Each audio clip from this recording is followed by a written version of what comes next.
Ja, das Witzige ist irgendwie, man kriegt es einfach nicht mit, weil man ist halt einfach dauernd am Mucke machen und will einfach jedes Mal einen Step weitergehen und ist irgendwie so fokussiert darauf, weiterzumachen, dass man gar nicht recht mitkriegt, wie irgendein Aufstieg oder ähnliches funktioniert oder wie der stattfindet.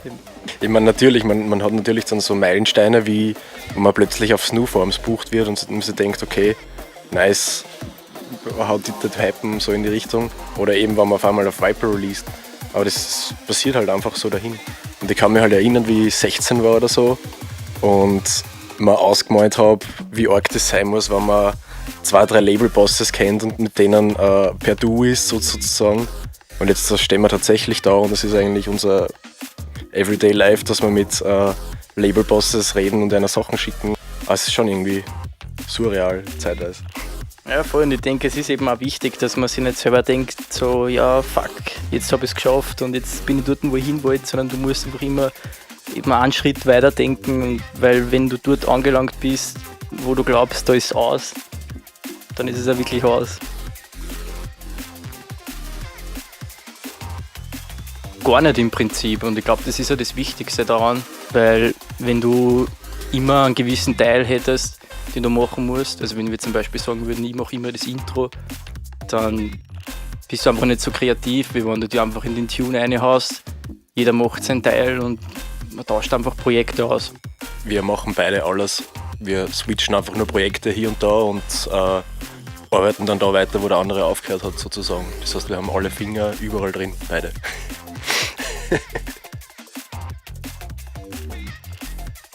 Die Favorites sind die wir selbst haben. Also wir haben einen Moog Sub 37 und einen Juno 106 und diverse digitale Synths und da kommt es eigentlich ganz gut aus. Der Moog ist halt natürlich für Bassgeschichten genialst und der Juno vorwiegend für Pads. Zum Beispiel die Banana Split, wenn du die kennst, die ist auf dem Moog entstanden. Das war so die erste Jam-Session sozusagen, wo eben dieses Riff da bei 20 Sekunden. So in die Richtung fahren wir da mit den Teilen. Ja, es ist einfach, wenn du einen Hardware-Synthesizer vor dir stehen hast und einfach alle Buttons wirklich angreifen kannst und nicht alles mit der Maus machst, ist das ein komplett anderer kreativer Prozess, weil du spielst dir einfach einmal eine halbe Stunde mit dem Gerät und generierst einen Sound und kommst einfach auf ganz andere Ideen, wie wenn du in irgendeinem Massive-Plugin mit der Maus irgendwelche Tasten drückst.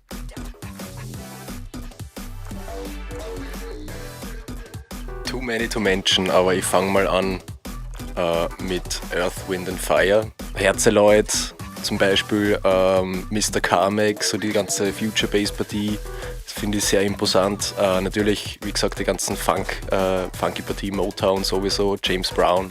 In letzter Zeit sind wir irgendwie auf dieses Disco-Ding gestoßen, also generell Daft Punk eben und auch was sie früher gemacht haben, die Einzelprojekte, Thomas Bangalter und Krüdermoor, die ganzen Labels und die ganz genau, so Anfang 2000er Disco-Shit. Also der mieseste und gleichzeitig beste Tipp, den ich jemals gekriegt habe zu der Frage ist, einfach dranbleiben.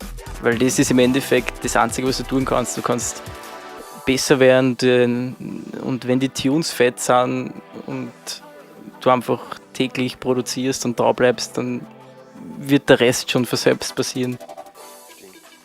Vielleicht eine Sache noch, Tunes fertig machen ist sehr wichtig. Also dass man nicht schaut, irgendwie 3 Jahre lang den einen Tune jetzt perfekt zu machen und da versucht dann, keine Ahnung, 300 Ideen reinzupacken, die eigentlich alle keinen Platz haben, sondern dass man halt echt einmal den Hut drauf schmeißt, sagt, okay, der Tune wird nicht mehr besser, ich verschwende meine Energie jetzt nicht mehr damit und konzentriere mich auf was Neues. Das hilft schon sehr stark, weil man halt auch lernt, aus seinen eigenen Fehlern lernt natürlich. Und wenn man nie damit abschließt, kann man das nie als Fehler betrachten, sondern das riecht eh noch. Das ist halt das, was dann, wo man sich dann oft aufhängt irgendwie, Prozess. Jo, wir sind das an Locust. Und ihr schaut Fresh TV.